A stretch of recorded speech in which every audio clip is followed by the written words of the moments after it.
कि मैं अपने छोटे भाई पंकज सिंह के लिए, योगी जी और हमारे मोदी जी के जैसा कि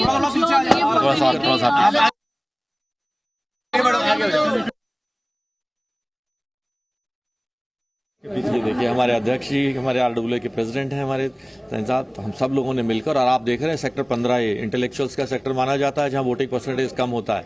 आप यहां का जोश देख रहे हैं, मैंने भी देखा है कि इससे बहुत बढ़िया जोश यहाँ पर दिखाई दिया है। और यानी कि हाई जोश है, हाई है जोश, बहुत हाई है जोश। वंदना जी जरा कैसे उस दिन भेंट नहीं हो पाई पंकज जी से। पंकज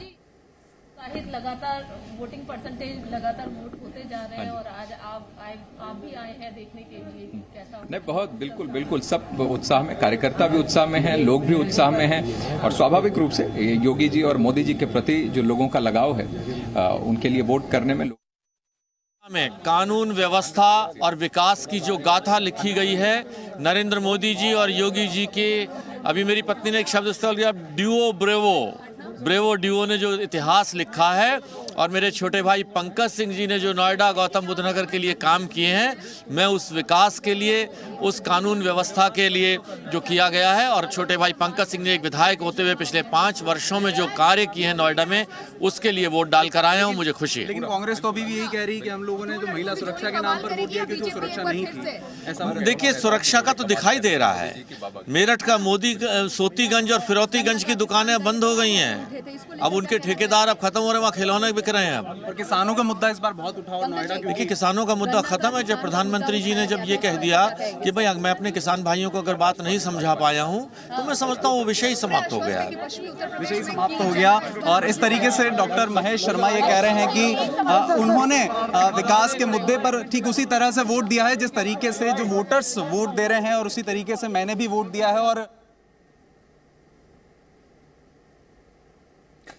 तो डॉक्टर महेश शर्मा गौतम बुद्ध नगर के सांसद, साथ ही साथ जो यहाँ के प्रत्याशी हैं पंकज सिंह के साथ, इस वक्त 20% मतदान हुआ है, 11 बजे तक की वोटिंग है, लेकिन ये सेक्टर 15A में इन्होंने अपना वोट डाला, यहाँ पर मतदान केंद्र है, लेकिन इस उत्साह को देख के कहते हुए कि फिलहाल योगी के शासन के लिए और योगी सरकार के लिए ही दोबारा बीजेपी सत्ता में आ रही है। लेकिन जैसा कि हमने पहले भी देखा था, जहां पर राजू राज मौजूद थे, युवा वोटर्स थे, फर्स्ट टाइम वोटर्स थे, तो बहुत कुछ निर्भर करता है कि उनके अपने मुद्दे हैं। कोई एजुकेशन के लिए वोट कर रहा है, महिलाओं के लिए महंगाई एक मुद्दा है, किसानों के लिए अपनी फसल उनकी ठीक से MSP का मिलना, ठीक से दाम का मिलना, वो एक मुद्दा है। सुरक्षा महिलाओं के लिए भी एक बहुत बड़ा मुद्दा है, साथ ही साथ छात्राओं के लिए भी बहुत बड़ा मुद्दा है। तो यानी कि अपने लिहाज से आज मतदाता मतदान करता होगा। सबसे ज़्यादा इस वक्त मतदान देखने को मिल रहा है। सबसे ज़्यादा यहाँ पे मुस्लिम जो समुदाय है वो यहाँ वोट डालने के लिए आ रहे हैं, और ये आप देख सकते हैं तमाम लोग जो है वोट डालकर वापस जा रहे हैं। ये बताइए, आपने वोट दिया है, किन मुद्दों को ध्यान में रखकर अपने वोट जो दिया है? तो एक तो कारोबार रोजगार नहीं है, एक महंगाई बहुत है, महंगाई कुछ कम होए, कारोबार कुछ मिले गरीबों को, युवाओं को, कुछ कारोबार नहीं है यहाँ। आपने किस मुद्दों को ध्यान में रख के बोला? बस भाई हमने तो अल्लाह के ऊपर दे दिया, अल्लाह के ऊपर दे दिया, जो कुछ करेगा खुदा करेगा, हम क्या कर सके। एक तो महंगाई कुछ कम। आप ये बताइए, आप लोगों के यहाँ पे सबसे बड़े मुद्दे क्या है जिनको ध्यान में रखकर आप मतदान करने? हमें ये ध्यान रखना पड़ता है कि बच्चों की एजुकेशन नहीं है, बच्चों की सेफ्टी नहीं है। इसमें सरकार कोई सी भी हो, इसका कोई पैरोकार नहीं है। सिर्फ ये होना चाहिए, सिक्योरिटी होनी चाहिए, बच्चों की एजुकेशन होनी चाहिए। महंगाई बहुत बड़ा मुद्दा है, महंगाई से हर आदमी परेशान है, आप भी होंगे, हम भी होंगे, सब सारे आदमी महंगाई से परेशान है। ये बताइए, आप किन मुद्दों को ध्यान में रख रही हैं? इस मुद्दों को ध्यान में रख रहे हैं। महंगाई इतनी हो रही, कोई कारोबार नहीं है, बच्चे 3 दिमाग के विकलांग है, कोई सुविधा नहीं है। सरकार अपनी अपनी सुविधा, कोई बच्चों के लिए, विकलांगों के लिए क्या भेज रहे? कुछ भी नहीं भेज रहे।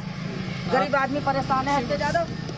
बिल्कुल, यहाँ पर महंगाई एक बड़ा मुद्दा जो है वो लोगों का है, और यहाँ पर आप देख सकते हैं लगातार जो है मतदाता अपने मताधिकार का इस्तेमाल करने के लिए इस्लामिक इंटर कॉलेज में जा रहे हैं। और जिस तरीके से सर्दी अचानक बढ़ी है और कोहरा जो है इलाके में छाया है, उसकी वजह से ज़्यादा मतदान करने के लिए लोग बाहर नहीं आ रहे, लेकिन बावजूद इसके अब धीरे धीरे लोग जो है यहाँ पर आ रहे हैं। ये बताइए, आपने वोट दिया है, किन मुद्दों को ध्यान में रख के वोट दिया?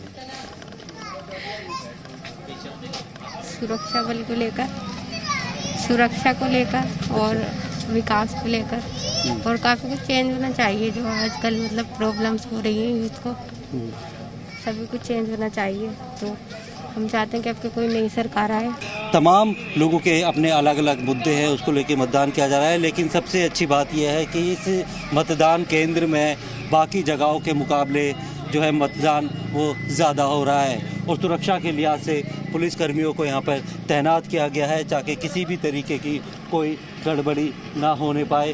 किसी को भी मोबाइल लेकर अंदर जाने की अनुमति नहीं है, और सबके जो वोटर आईडी है उसे देखने के बाद ही अंदर जाने दिया जा रहा है, और लोग अपने मताधिकार का इस्तेमाल कर रहे हैं। प्रमोद शर्मा, जी मीडिया, मुजफ्फरनगर।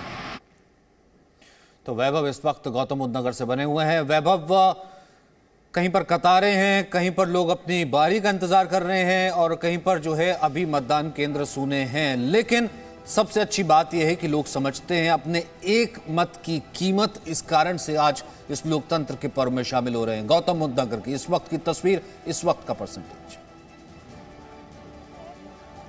बिल्कुल सचिन, देखिए मैं आपको बता दूं कि जिस तरीके से आपने कहा कि लोग अपने मत का महत्व समझते हैं, और यही महत्व समझते हुए देखा जा रहा है कि जो गौतम बुद्ध विधानसभा है, यहाँ पर ग्रामीण क्षेत्रों में ज़्यादा मतदान हो रहा है। 11 बजे तक के मतदान की मैं बात करूँ तो कुल मतदान 18.43% हो चुका है, जिसमें नोएडा में 15% है, दादरी में 20, और जो जेवर विधानसभा है वहाँ पर 22% जो है अब तक मतदान हो चुका है। तो ग्रामीण इलाकों में ये ज़्यादा देखा जा रहा है मतदान, जो ग्रामीण लोग ज़्यादा उसमें देखा जा रहा है कि किस तरीके से लोग बढ़ चढ़ कर हिस्सेदारी ले रहे हैं। हालांकि देखने वाली बात होगी क्योंकि नोएडा में ज़्यादा आबादी है, कुल मिलाकर 25 लाख की आबादी वाला ये क्षेत्रफल है, जिसमें 16 लाख वोटर हैं। ये सभी आएंगे और ये सभी वोट देने के लिए भी निकलेंगे, और जो तमाम युवा हैं, जो बुजुर्ग हैं, जो सुबह से कतारों में लगे हुए थे, वो आने वाले और भी जो लोगों से अपील कर रहे हैं, वो अलग अलग हैशटैग्स के माध्यम से, चाहे वो इलेक्शन कमीशन ऑफ इंडिया को टैग कर रहे हो, चाहे जी न्यूज़ को टैग कर रहे हो, ये अपील कर रहे हैं कि आप ज़्यादा से ज़्यादा जागरूक हों और वोट करने जाएँ, क्योंकि ये लोकतंत्र का महापर्व है, और इसमें एक वोट की कीमत आप आहुति के माध्यम से दें और अपनी एक अच्छी सरकार चुनें। और यही कोशिश की जा रही है। अभी हमारे साथ सांसद महेश शर्मा भी जुड़े थे, उन्होंने साफ तौर पर कहा कि विकास के नाम पर हमने वोट मांगा है लोगों से, और इसीलिए हम भी वही वोट लेने आए हैं। वहीं अलग अलग जो समाजवादी पार्टी हो, चाहे कांग्रेस हो, वो भी इसी नाम से वोट मांगते हैं कि हम विकास की राजनीति पे हम आगे वोट हमें दीजिए। तो किस तरीके से लगातार वोट प्रतिशत बढ़ता जा रहा है, और आने वाले कुछ घंटों में भी ये तय होगा कि कितना फीसदी वोट गौतम बुद्ध नगर जो शहरी क्षेत्र है यूपी का, जो इन 58 सीटों में बताया जा रहा है, उसमें कितना मतदान होता है। जी, जाहिर सी बात है, फिलहाल अब देखना ये हुआ कि 20% से आगे कितना ये मतदान जाता है। राजू राज हमारे साथ जुड़े हुए हैं आगरा से, वहीं 20% के करीब मतदान जो है फिलहाल अभी नजर आया है। तो अगर आपको किसी भी तरीके से, यानी कि लोकतंत्र की खूबी यही है, अगर आपको अपनी आवाज़ उठानी है तो आपका जो हथियार है वो यही है, वोट। आइए अपना वोट कास्ट कीजिए और अपनी तस्वीर हमें दिखाइए। 9643333111 पर व्हाट्सएप कीजिए और आपकी तस्वीर हम जी न्यूज़ पर दिखाएंगे। Presenting B News app, available on Google Play and App Store. Download it now.